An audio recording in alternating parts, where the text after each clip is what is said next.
Did you miss your deadline to renew your Medicaid coverage? You can still send your completed annual review form to Healthy Connections Medicaid. You may be assigned to another health plan, but you can ask to come back to First Choice within 60 days of renewed Medicaid eligibility. It's your family. It's your choice. First Choice is the right choice. Renew and choose us. Visit selecthealthofsc.com/renew to learn more. On Instacart, I can shop a huge selection of pet supplies, from that one brush that scratches him just right, to that extra comfy bed he can't wait to flop down in. And I get everything delivered right to my door in as fast as 1 hour. Okay, settle down. I know it's here. Yes, very exciting. Visit instacart.com or download the app to get a free delivery on your first 3 orders. Offer valid for a limited time. Minimum order $10. Additional terms apply. Instacart. Add life to cart.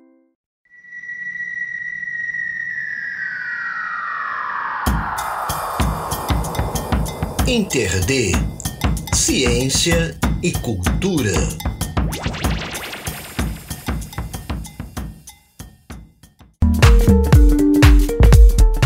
Olá povo, olá pessoas, eu sou Adeluna e nesta edição do InterD vamos falar sobre ciência, pseudociência, rock pernambucano, vocês vão conhecer o Instituto Ponto Azul, os 5 sinais de charlatanismo quântico.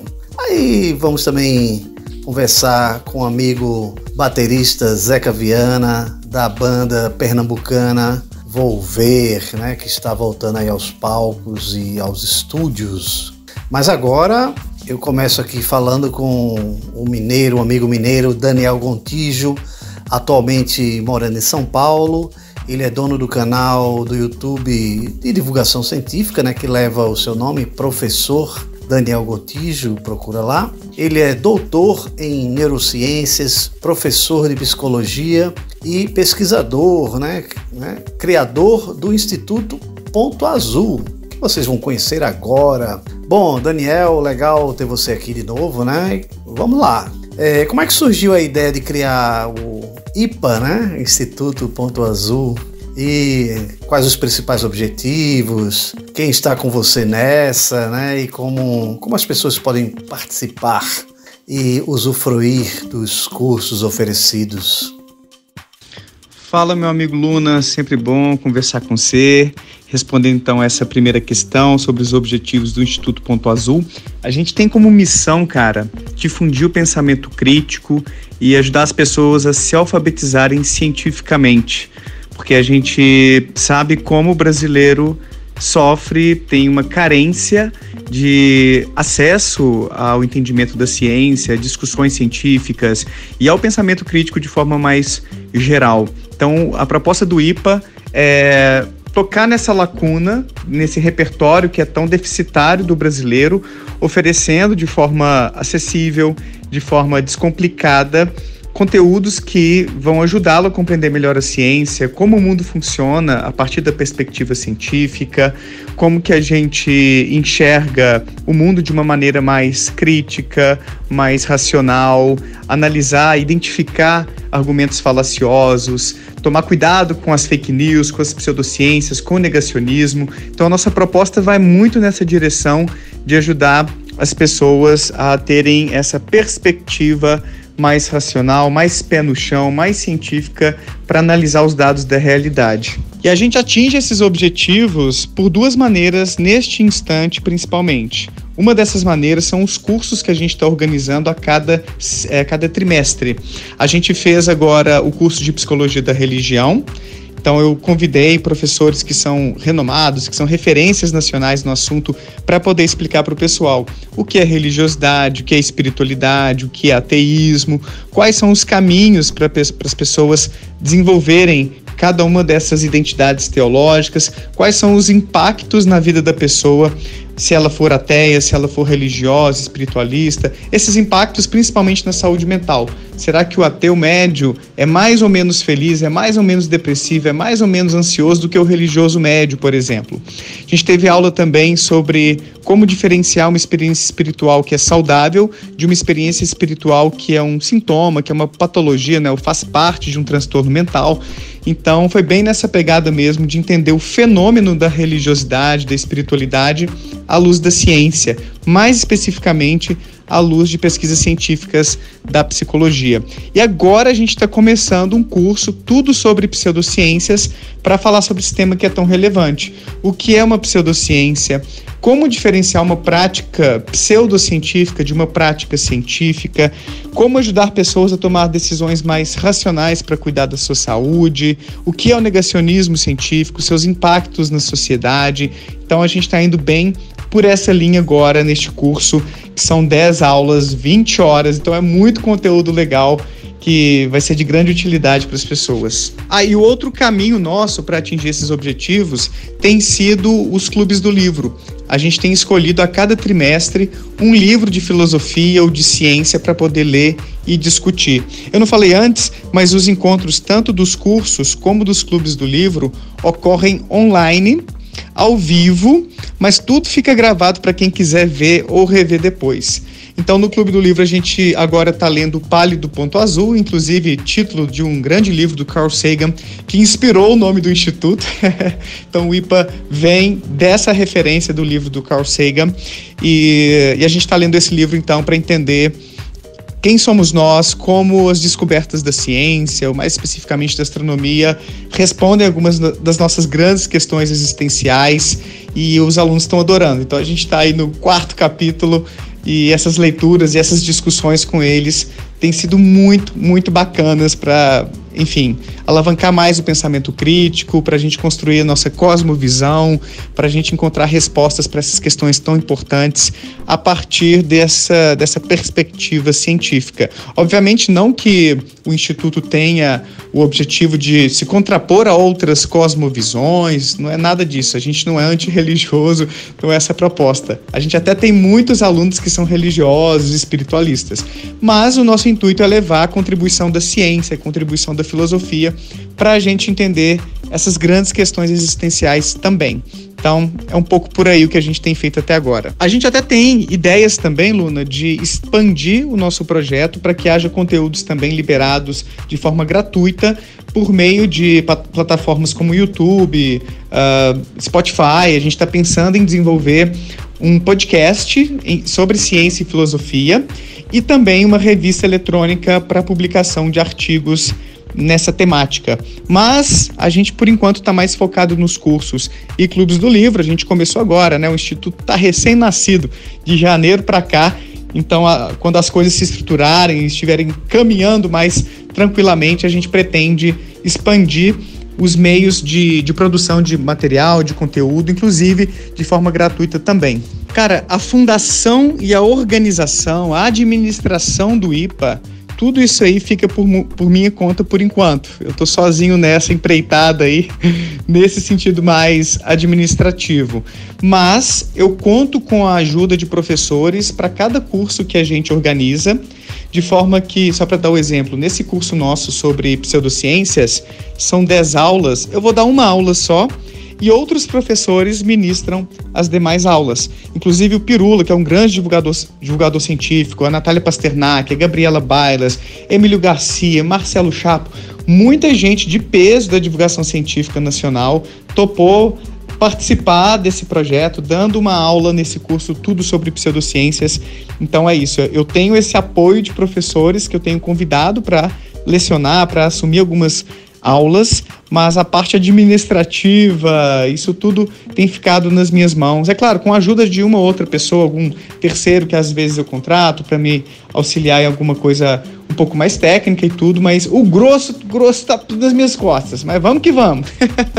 Para quem quiser conhecer um pouco mais o IPA, a proposta, o que a gente tem oferecido, como funciona, enfim, todos esses detalhes, e para poder se inscrever caso tenha interesse, é só acessar o nosso site, que é instituto.azul.com.br, que lá está explicando tudo, tintim por tintim, como é que funciona.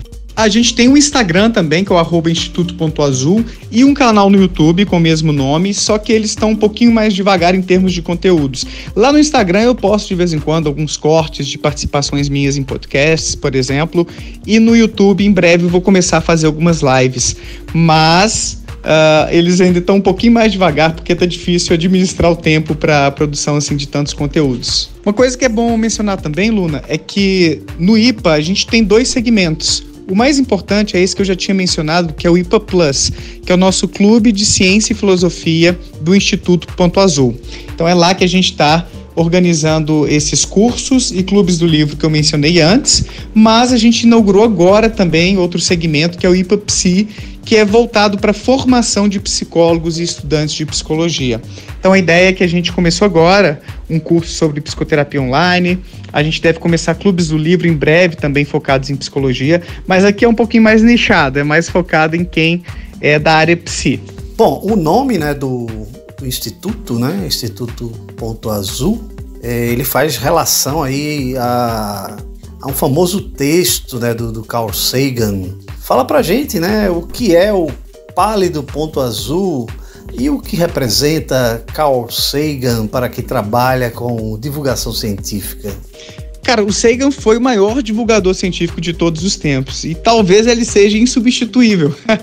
O cara foi fenomenal no seu trabalho de levar a ciência para a população, para a mídia, com seus documentários, com seus livros. É um cara que teve um impacto muito importante na difusão do pensamento crítico, do ceticismo científico. É um cara que é um divisor de águas na vida de muita gente. Vira e mexe eu posto alguma coisa do Sagan nas minhas redes sociais, até pessoais também, lá no Twitter, e sempre aparece alguém falando sobre como o Sagan foi importante na sua trajetória.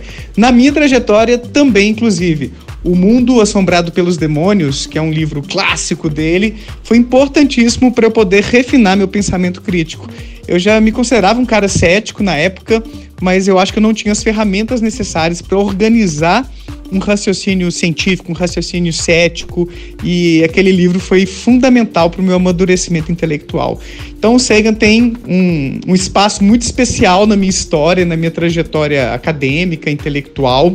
Esse livro foi um divisor de águas na minha vida, mas a obra dele como um todo é fascinante, até mesmo seu contato, né? Um livro que é um romance belíssimo também, com ótimas reflexões filosóficas. Então o Sagan tem esse espaço especial, eu acho, no coração de todo mundo que é apaixonado por ciência, por divulgação científica. Ele acaba sendo essa referência pra gente, e daí veio, né, a inspiração aí, a partir de um dos livros dele, O Pálido Ponto Azul, uma visão do futuro da humanidade no espaço, que é o subtítulo. O nome do Instituto, então, como uma homenagem, né, um agradecimento ao Sagan no impacto que ele teve na minha vida e certamente na vida de milhares e milhares de outras pessoas. Quem sabe um dia bilhões e bilhões, né? O pessoal atribuir essa expressão a ele, bilhões e bilhões. Sagan é fenomenal, cara, não tem jeito. Um dos cursos oferecidos pelo IPA é o referente à ciência e pseudociências, que inclusive eu estou fazendo, muito bom, viu? Fala aí um pouco pra gente, Daniel, sobre o curso, dos convidados e, né, aproveitando, tendo em vista, né, as visões mais atuais, o que seriam as pseudociências e qual a importância de questioná-las? Luna, o curso Tudo sobre Pseudociências vai ter 10 aulas, que serão ministradas por professores que são cientistas, ou pelo menos grandes divulgadores científicos aqui do Brasil, como, por exemplo, o Pirula, Natália Pasternak, Gabriela Bailas, Marcelo Chapo, Emílio Garcia, muita gente fera, para a gente entender o que é uma pseudociência, para as pessoas se prepararem quando se depararem com uma doutrina, com uma prática, para saber se aquilo ali tem fundamentação ou não tem. Esse é um dos propósitos, uma das intenções do curso. Para quem não tem familiaridade com o conceito, com esse tipo de discussão, uma pseudociência pode ser entendida como uma doutrina que muitas vezes até fundamenta uma prática cujos proponentes principais tentam passar a impressão de que aquilo ali é confiável, de que aquilo retrata a realidade, de que aquilo é eficaz, é eficiente para solucionar problemas, quando não tem embasamento nenhum para esse tipo de pretensão. Ou seja, seria uma doutrina mal fundamentada, uma doutrina que não se sustenta pelas evidências, uma prática também que não se sustenta com as evidências, muitas vezes, que estão sendo vendidas como se fossem eficientes, como se retratassem a realidade. Diferentemente de uma doutrina científica, de uma prática cientificamente validada, que tem evidências para poder garantir que aquilo ali retrata de forma suficiente, de forma confiável a realidade, como as coisas funcionam, de que aquilo ali é seguro, de que aquilo funciona para resolver os problemas humanos. Então essa é uma maneira de diferenciar a ciência da pseudociência.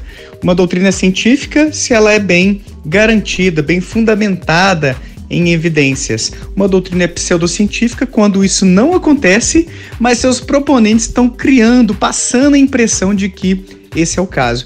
E aqui é um ponto interessante, nem toda pseudociência tem seus proponentes alardeando que se trata de uma ciência. Não é preciso, de acordo pelo menos com o filósofo Sven Hansen, que esses proponentes estejam falando, mentindo que aquilo é científico, para a gente estar diante de uma pseudociência.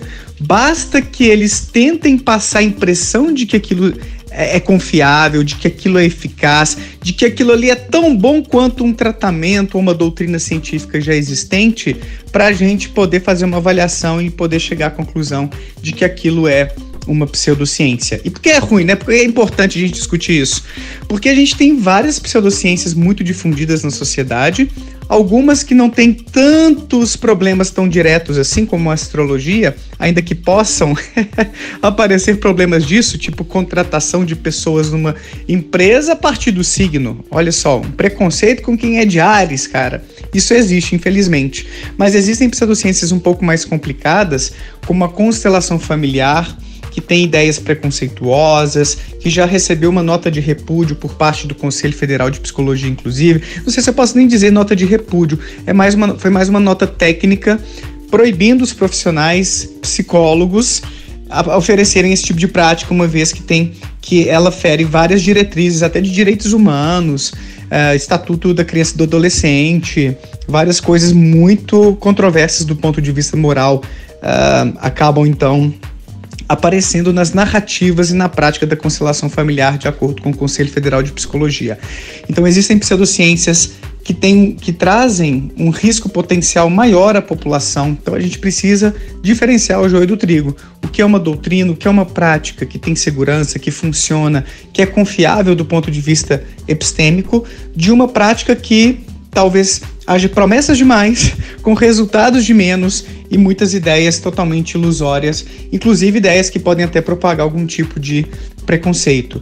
Então a gente tem que ficar de olho nisso. As pessoas em geral não são muito preparadas para entender o que é uma pseudociência, para reconhecer se uma prática é eficaz ou não é, e os divulgadores científicos têm um papel muito importante na difusão desse tipo de pensamento, desse tipo de entendimento. Então o curso ele é voltado para os divulgadores científicos, mas também para a população geral que quer aprender mais sobre esse assunto, para não colocar em risco a sua saúde, para não desperdiçar seu tempo, sua energia, seu dinheiro com pseudociências. Bom, e já que falamos sobre pseudociências, a gente traz aqui um áudio do vídeo, né? Na verdade é um trecho da aula do professor Marcelo Chapo, lá para o Instituto Ponto Azul, e ele fala aqui pra gente sobre charlatanismo quântico, veja só.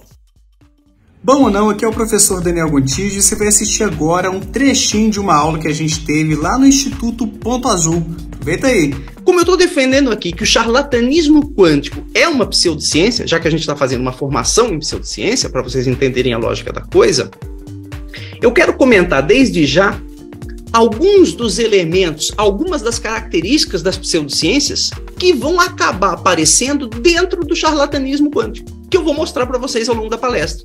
E é por conta disso que a gente caracteriza o charlatanismo quântico como uma pseudociência.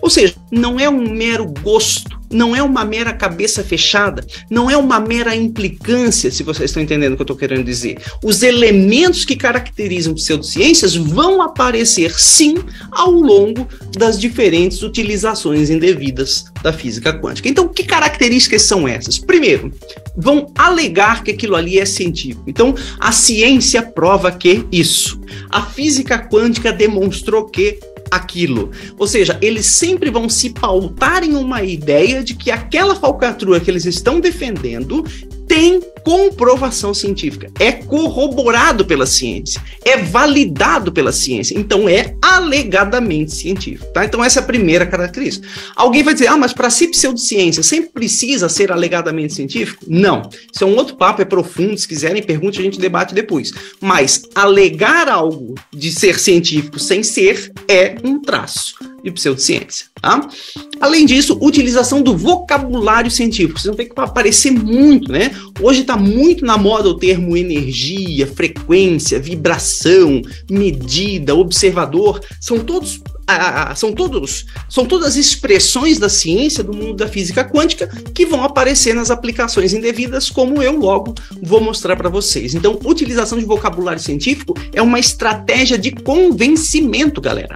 Se eu uso uma ideia falcatrua que tem uma aparência científica, ela tem mais chances de arrebanhar pessoas adeptas àquela crença. Por quê? Porque as pessoas, em geral, acreditam na ciência. Isso também é tema de estudo, é resultado clássico. Hoje, né, a ciência goza de confiança na população. As pessoas confiam na ciência. Então, se algo parece científico, usando, por exemplo, o vocabulário científico, tem mais chance de angariar público. Terceiro ponto, a argumentação da pseudociência é muito baseada em falácias lógicas, e eu vou mostrar duas para vocês que são clássicas no charlatanismo quântico. A primeira, a relação indevida entre fatos. Então eu pego fatos que não podem ser relacionados um com o outro e faço uma relação, eu forço uma relação, tá? Então essa é uma relação indevida, uma falácia lógica, você não pode fazer uma relação entre os dois eventos e você faz mesmo assim. E a segunda é o apelo à experiência pessoal, né? Então se eu vi, se eu vivi, se eu senti, é verdade. Não interessa o que me diz a ciência, não interessa o que me dizem os dados. Até tem uma relação com a tal da pós-verdade, né? O meu sentimento, a minha afirmação, a minha crença é superior à evidência, né? Então não me interessa a verdade científica. Eu estou num âmbito de pós-verdade. Aquilo que eu sei, que eu acho, que eu acredito, tem mais validade do que a verdade científica propriamente dita. Então, essas duas coisas vão aparecer bastante. Além disso, a figura do guru como ditador da crença. E isso é uma questão interessante, porque na ciência, eu sempre ouço muito isso, né, como contra-argumento. Não, mas a ciência também tem os seus gurus, né? Na pandemia, aí, Natália Pasternak ganhou uma projeção, a gente já se conhecia antes, por causa da questão de ciência, da revista, tudo, já conhecia ela antes, mas ela ganhou uma projeção que ela não tinha. Ela, a Margarete Dalcomo e assim por diante. Então a ciência também tem seus ídolos, também tem seus gurus. E não há problema em termos ídolos, em termos gurus, e termos pessoas, cientistas que nós admiramos e que a gente queira que se propaguem e que apareçam e assim por diante. Não tem problema nenhum. O problema é que os gurus das pseudociências, eles gozam de um poder de autoridade, ou seja, eles ditam a crença, e é um ditador entre aspas, porque é uma coisa muito mais subliminar, muito mais subjetiva, mas eles guiam a crença, então eles dizem o que vale e o que não vale, eles conduzem o rebanho deles. É diferente de um guru cientista, porque o guru cientista, como Einstein, por exemplo, que não deixa de ser um grande guru também para a física, a gente não acredita no que ele disse porque é o Einstein, e aqui que está o ponto de diferença, tá? A gente acredita no que o Einstein disse porque aquilo que ele disse está bem demonstrado, eu tenho bons argumentos e boas evidências em favor do que ele disse, e nem tudo que ele disse é verdadeiro, e aqui que está o ponto, ou seja, a ciência sabe rejeitar aquilo que o guru defende de maneira equivocada.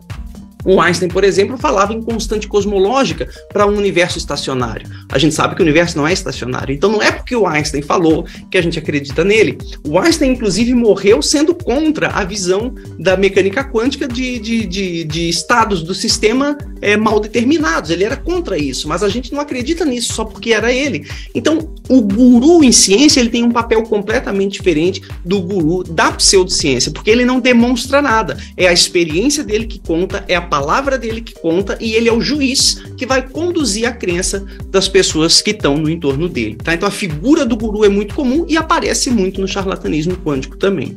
E a gente tem um quinto item, que é a crítica ad hominem, né? Criticar a pessoa. Ou seja, se os cientistas são contra aquela determinada aplicação, aquela determinada visão que é considerada a falcatrua quântica, eles são os primeiros a alegar, não, mas o problema é com os cientistas, que são cabeça fechada. Eles que não se abrem para o novo, eles é que estão com um problema e não nós, né? Então você critica o cientista, a posição de cabeça fechada, e não assume que aquilo que você está defendendo é que é o problema. Para assistir essa aula aí completa e ainda participar de vários cursos e clubes do livro com a gente, seja membro do Instituto Ponto Azul, clicando no link aí embaixo ou que está aparecendo aí em cima. A gente se vê!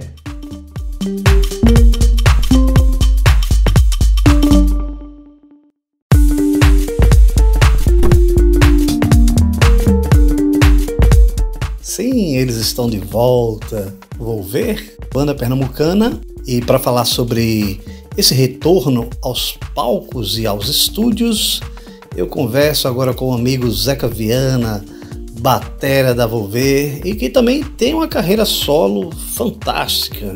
Mas Did you miss your deadline to renew your Medicaid coverage? You can still send your completed annual review form to Healthy Connections Medicaid. You may be assigned to another health plan, but you can ask to come back to First Choice within 60 days of renewed Medicaid eligibility. It's your family. It's your choice. First Choice is the right choice. Renew and choose us. Visit selecthealthofsc.com/renew to learn more. Judy was boring. Hello. Then Judy discovered ChumbaCasino.com. It's my little escape. Now Judy's the life of the party. Oh, baby, mama's bringing home the bacon. Whoa, take it easy, Judy. The Chumba life is for everybody. So go to ChumbaCasino.com and play over 100 casino-style games. Join today and play for free for your chance to redeem some serious prizes. ChumbaCasino.com. No purchase necessary. Void where prohibited by law. 18 plus terms and conditions apply. See website for details. Dessa vez vamos devolver, né? Bom, Zeca, primeiramente voltando ao passado, né? Por que a banda se separou, né, tempos atrás? Fala aí, Adeluna, pessoal aqui do InterD. Primeiramente queria dizer que é um prazer estar participando com vocês aqui do InterD. É importante a gente ter espaços, né, que tragam música, conhecimento, cultura. E música independente pernambucana, né? Sempre é importante a gente estar ocupando os espaços. A Volver, na verdade, não chegou a acabar, né? A banda nunca acabou. A gente nunca disse que era o fim da banda. O que acontece é que naqueles anos ali, 2008, 2009, né? Quando a gente, enfim, estava tocando bastante, a gente foi morar em São Paulo. Como se deve imaginar, né? Uma banda independente em São Paulo, ela precisa de muito trabalho para poder se sustentar, né? Ninguém é filho de nenhum empresário, nem dono de gravadora, nem nada. Todo mundo aqui de Recife, dos bairros aqui, né? Bruno da Caxangá, eu da Estância, Bob, Fernando Barreto, Porta Larga. Então ninguém tinha família, né, de posses nem nada. Então a gente foi na cara e na coragem com a grana que a gente ganhou dos cachês aqui de Recife mesmo, dos shows que a gente fazia, que na época a prefeitura dava bastante apoio, né, para as bandas independentes. Isso foi fundamental, né, os palcos na rua, os shows abertos e tudo mais. Isso aí foi fundamental para capitalizar a banda, para a gente inclusive gravar os discos, para a gente poder viajar, tocar nos festivais e tudo mais. Então o que aconteceu foi que a grana foi acabando e a gente teve que trabalhar com outras coisas em São Paulo, né? Eu trabalhei na Amadeus, que é uma empresa de tecnologia, já fui porteiro de festa, já trabalhei no IBGE, recenseador. Então a gente foi trabalhando com tudo que podia em São Paulo, né? E isso vai cansando também, né? E aí foi isso, assim, a banda foi mais vencida em São Paulo pelo cansaço, né? Diria isso, a gente foi cada vez mais ficando mais cansado para poder conseguir fazer a banda continuar. E naquela época a gente tem que lembrar que as gravadoras já estavam praticamente no declínio, não existia praticamente mais nenhum contrato. A gente ainda pegou o finalzinho da MTV, fez alguns programas na MTV, que foi bem legal, principalmente a primeira vez que a gente foi em São Paulo, que foi 2006. Mas para uma banda que não é da cidade de São Paulo, que não tem família rica, que não tem parentes ricos, que não tem QI, quem indique, a gente foi na cara e na coragem com dinheiro para passar, tipo, poucos meses, 2 a 3 meses, e passou alguns anos ainda, né? Ainda passou alguns anos. Eu voltei para Recife entre 2012 e 2013, né? Passei aí em torno de 4 anos em São Paulo, 4 ou 5 anos. Enfim, e foi isso, foi o cansaço que fez a banda aos poucos ir parando as atividades, que foi isso que aconteceu com a Volver, né? A Volver não acabou, a gente parou com as atividades da banda. Eu saí primeiro em 2010 para 2011, a banda continuou ainda e, enfim, mais ou menos ali em 2013 para 2014 a banda realmente encerrou as atividades da banda, mas não teve assim um fim, né? A Volver nunca teve um fim decretado, realmente foi parando por conta do cansaço, né? Porque manter uma banda independente é caro, né? Exige um fluxo de trabalho muito grande, e a gente não tinha nenhum tipo de apoio, né? A Volver nunca aprovou, por exemplo, um edital de cultura, né? A gente já tentou várias vezes e nunca aprovou. Então essas coisas vão cansando e não tem banda que consiga resistir, né? Bom, de lá pra cá, que mudanças ocorridas na indústria da música você, assim, mais destacaria, né? Eu falo tanto da questão aí de mercado, quanto da relação das pessoas com a música, né? Desde 2010, 2011, 2012 pra cá, ou seja, são 10 anos, né? Muita coisa mudou, né? Eu diria que mudanças radicais, né? Quando a gente encerrou as atividades da banda, o Facebook estava no início ainda, não existia Instagram e não existia Spotify, se não me engano, não existia. A galera escutava as músicas baixando de alguns sites, o disco inteiro, né? Ou pelo MySpace, né? Que era o site mais conhecido na época. E eu destacaria que de lá para cá o fim das gravadoras foi negativo. Sim, foi negativo para as bandas e para os artistas independentes, porque a gravadora tinha todo um background de pessoas que podiam fazer com que a banda chegasse a lugares que furassem a bolha da banda, né? Isso aconteceu ainda um pouco na MTV, aquele final da MTV 2006 até 2010 por aí. Ainda a gente conseguiu pegar um pouco disso, né? Mas já estava em declínio tanto a MTV quanto as gravadoras, né? A MTV começou com essa coisa de reality show, não sei o que, e a música foi ficando em segundo plano cada vez mais. E para uma TV aberta como a MTV nacional, só precisaria mesmo ter um chroma key e uma pessoa falando de música e apresentando os clipes. Isso já seria incrível, porque um canal aberto para o Brasil inteiro fazia muita diferença. Muita diferença. Então todas essas bandas como Charlie Brown Jr., Cachorro Grande, né? Tantas bandas aí que vieram aí nos anos 2000 não teriam tido nenhuma chance se a MTV não tivesse realmente na ativa na época, né? E algumas gravadoras também. Então isso foi negativo, né? O final das gravadoras foi sim realmente um ponto negativo, porque a gente perde toda uma estrutura, né, de marketing, uma estrutura de contato mesmo, né, que as gravadoras tinham pessoas ali que trabalhavam basicamente na divulgação da banda através de contatos, né? Isso daí é realmente muito importante, porque uma banda independente que não tem contatos, não tem uma rede, ela vai ter que criar essa rede do zero, né? Então acho que eu destacaria aí o final das gravadoras como algo negativo, e o final da MTV também, né, principalmente, que era uma TV aberta, né, que apresentava, enfim, bandas sem jabá. Pelo menos a gente nunca pagou jabá nenhum e participou de alguns programas da MTV, como Banda Antes MTV, Acesso MTV, a gente tocou também.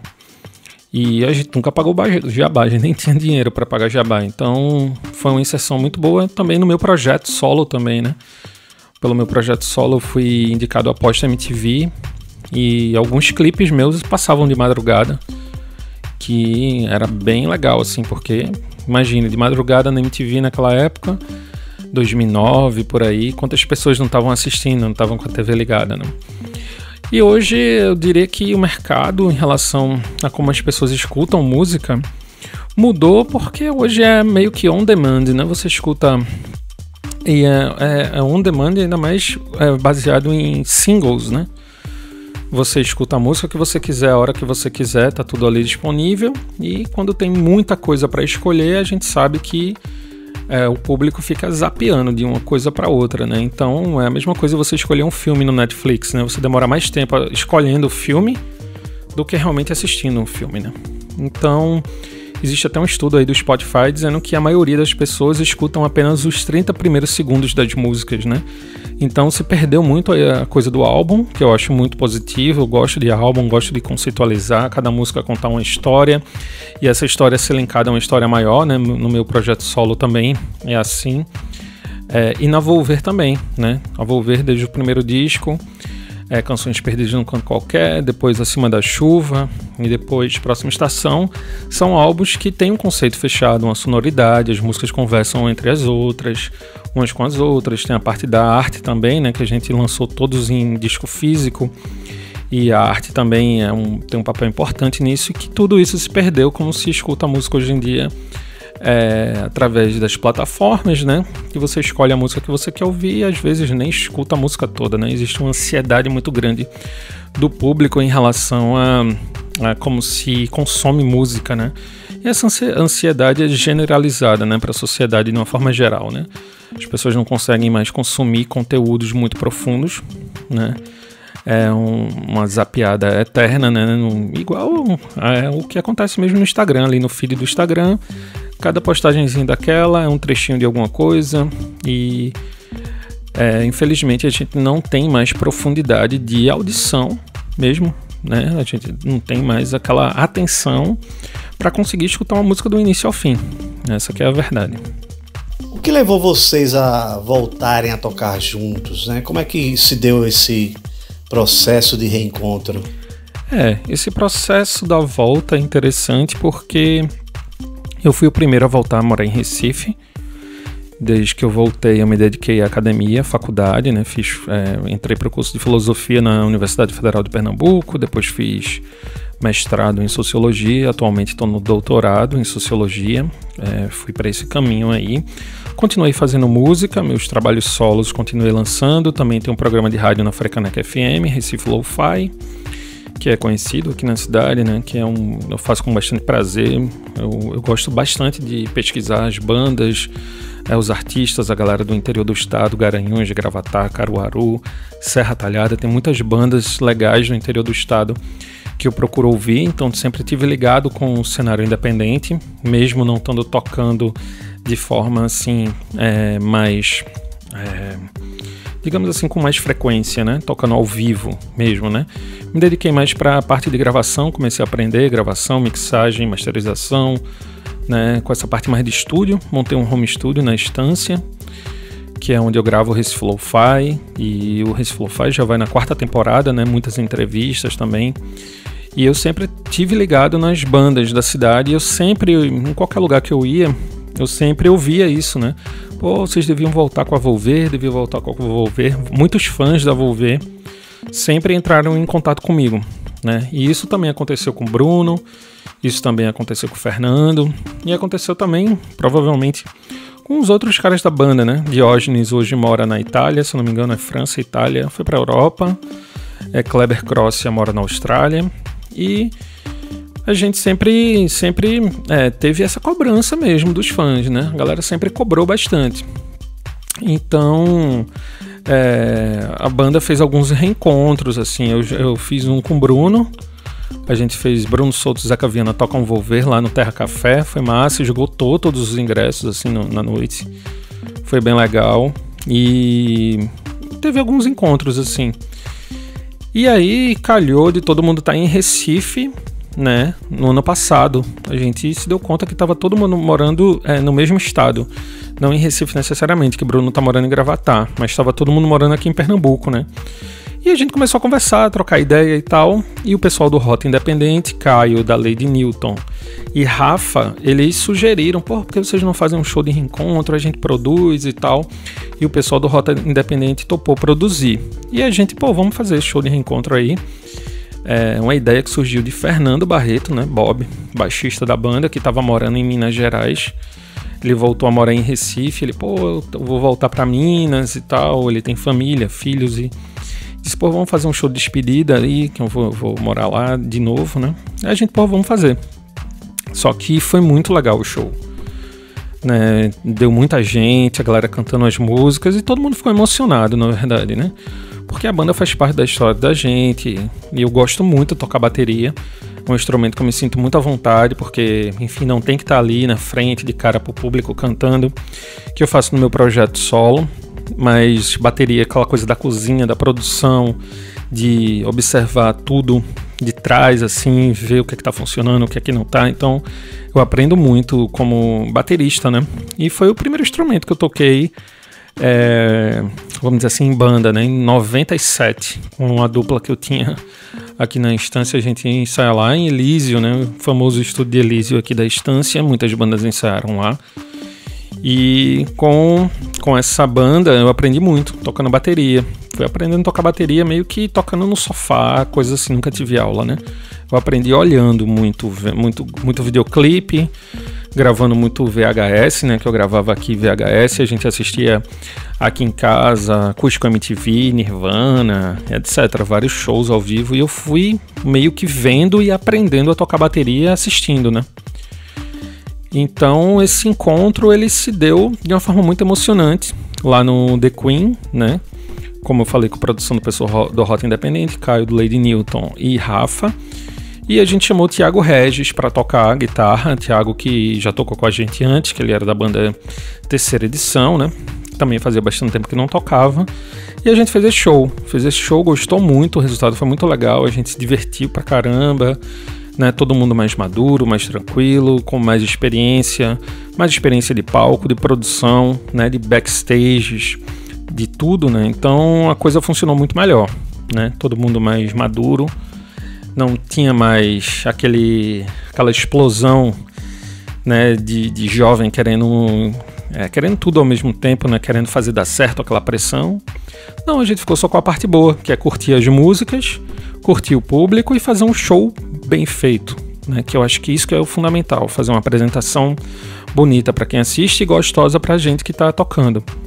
Então, a partir disso, desse show que a gente fez no The Queen, que foi Volver o Reencontro, a gente decidiu aos poucos retomar as atividades da banda.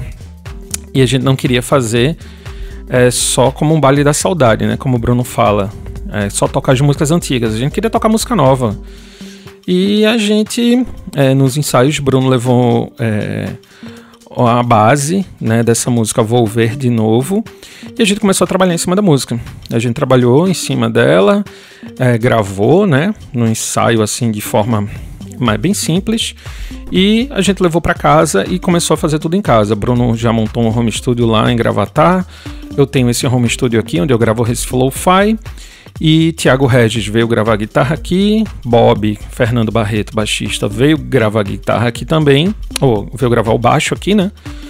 Bruno gravou algumas coisas aqui, mas depois regravou lá na casa dele. A gente pegou tudo isso, eu gravei a bateria aqui também, a gente pegou tudo isso e mandou para Léo D, né? Tecladista do Mundo Livre S.A. agora, Léo D, produtor, tinha o Mr. Mouse e tudo mais, produziu um monte de gente já. E ele fez o trabalho incrível de mixagem e masterização, que só Léo D sabe fazer, né? E a faixa ficou muito massa. Essa faixa Volver de Novo, e a letra fala disso, né? Dessa retomada. Então a gente decidiu voltar com a banda e a gente fez um videoclipe também, né? Fez um videoclipe novo, produzido pela Nasson, com direção de Leandro Siqueira, gravado lá no ateliê de Gabriel Petribu, né? Ficou bem legal, assim, a gente achou muito bonito, ficou bem legal, de bom gosto, a gente fez tudo, né? E ficou lindo, a gente gostou muito de fazer. E a gente soltou a música e preparou o show da volta da banda. Então a ideia é realmente trabalhar com single, né? No momento, a gente já está com o próximo single para pré-produzir. e continuar com essa parceria aí, de repente com a Nason mesmo, pra gente fazer um novo videoclipe de 6 em 6 meses, quem sabe aí, a gente soltar um single, porque a gente tem que ser bem pé no chão, né? Que não dá pra gente querer fazer tudo ao mesmo tempo, não dá pra querer abraçar mais o mundo, as plataformas, a forma de ouvir música é completamente diferente. Então a gente também não tá com pressa pra fazer e dar passos assim, à frente do que a gente pode, né? Então a gente tá trabalhando essa música. Vou ouvir de novo, tá bem bonita, um videoclipe bem legal para quem quiser acompanhar aí. Lá no Instagram você consegue acompanhar a banda, @VouVerNeles. E o videoclipe já tá no YouTube também, só colocar Vou Ver de Novo que vai bater lá na nossa página do YouTube. Quais os planos da banda para 2023? Eu acho que os principais planos são o de continuar fazendo música boa, com tranquilidade e bem produzida. Eu acho que esse é o principal foco da gente, né? Fazendo singles com calma, né? E com videoclipes sempre focando em a gente trabalhar o audiovisual, que é uma coisa que a gente sempre quis fazer e a gente não tinha condições, não tinha meios, não tinha recursos, né? Como eu falei, é uma banda independente que não é filho de nenhum empresário, ninguém é rico da banda. Então a gente sempre batalhou muito para conseguir. Agora cada um tem seu trabalho, cada um tem sua vida, né? Todo mundo está estabilizado, não precisa depender da banda para viver, mas a gente quer fazer algo bem feito, quer fazer a banda ficar em atividade, né? E sem agonia, fazer as coisas com calma, mas bem feitas. Então a gente está pretendendo fazer essa forma de produzir através de singles e sempre com videoclipe. Então já saiu o single com o videoclipe. A gente já está produzindo a próxima música, não posso dizer o nome ainda, que eu acho que a gente nem definiu, mas tem alguns nomes, mas a música está mais ou menos encaminhada. Foi outra faixa que Bruno trouxe, né, a composição, que a gente arranjou no estúdio. E bem com a cara da Volver mesmo, né? Power pop, música pra frente, né? E bem direto. Então a Volver tem essa característica, né, que eu gosto bastante, que é de fazer música pop, né? Que a gente, hoje em dia, esse termo pop rock se tornou até um termo pejorativo algumas vezes, né? Mas a gente quer fazer pop rock, a gente quer fazer música pop, quer chegar nas pessoas, quer passar a mensagem, quer fazer um produto bem feito, né, com refrão legal, com ganchos e com a sonoridade boa para cima e tudo mais, segundas vozes.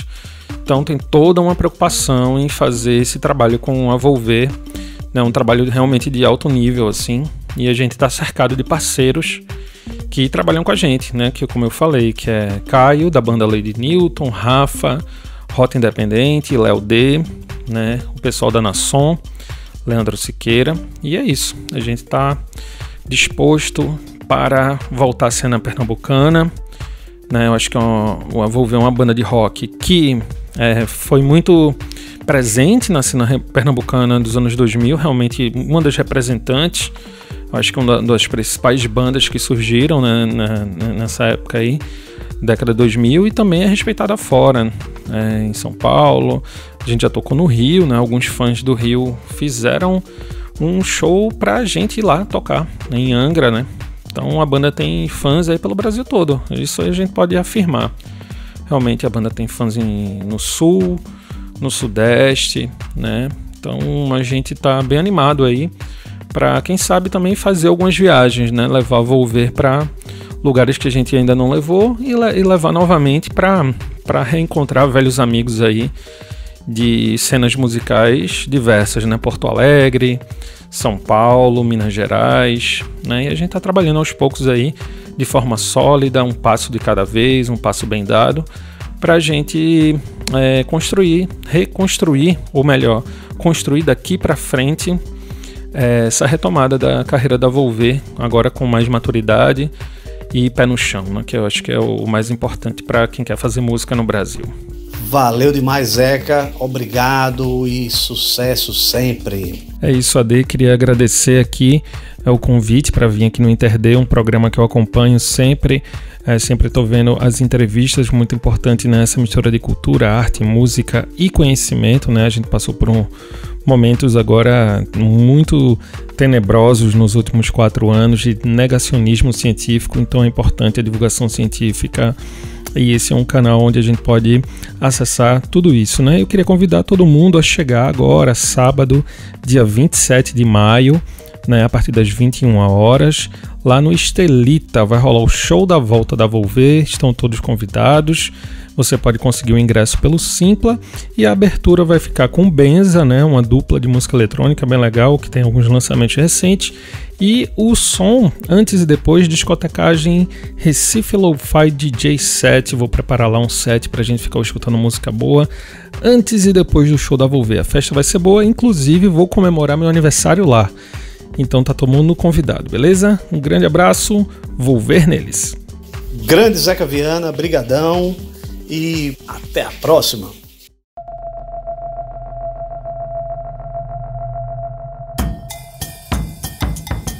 InterD, Ciência e Cultura. Apresentação e pautas, Ade Luna. Vinhetas, edição e trabalhos técnicos, Pedro Santos e Estúdio Bacamarte. Site www.interd.net.br. Lucky Land Casino, asking people, what's the weirdest place you've gotten lucky? Lucky? In line at the deli, I guess? Aha, in my dentist's office. More than once, actually. Do I have to say? Yes, you do. In the car before my kids' PTA meeting. Really? Yes. Excuse me, what's the weirdest place you've gotten lucky? I never win and tell. Well, there you have it. You can get lucky anywhere, playing at LuckyLandSlots.com. Play for free right now. Are you feeling lucky? No purchase necessary. Void where prohibited by law. 18+. Terms and conditions apply. See website for details. Judy was boring. Hello. Then Judy discovered ChumbaCasino.com. It's my little escape. Now Judy's the life of the party. Oh, baby, mama's bringing home the bacon. Whoa, take it easy, Judy. The Chumba life is for everybody. So go to ChumbaCasino.com and play over 100 casino-style games. Join today and play for free for your chance to redeem some serious prizes. ChumbaCasino.com. No purchase necessary. Void where prohibited by law. 18+. Terms and conditions apply. See website for details.